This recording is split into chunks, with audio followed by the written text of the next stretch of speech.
خانم الاستودیوی این کو بوکن خسیه و بمرن ای کو بوکی وان هنه بوکی و جورا نباش بن کو اون چپکالی نخن چونکه علی اقتاشته بلا کرم بگه به استودیوی هم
شانی ملایم زانم پریه شانی جدل بحد بيه شانی جدل تشبيه بيه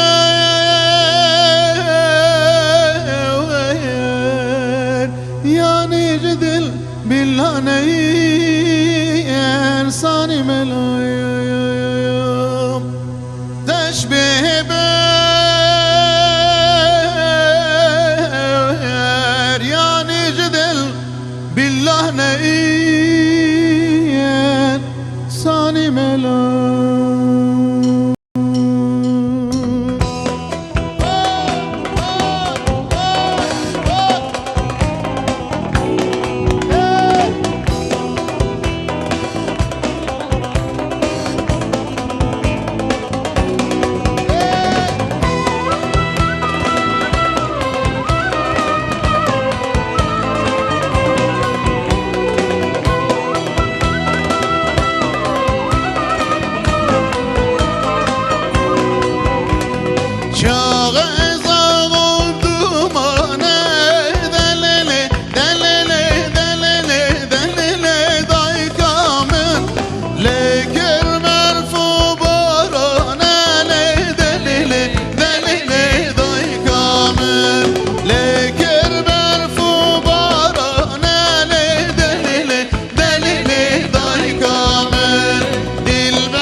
از باورم دست میوانه ما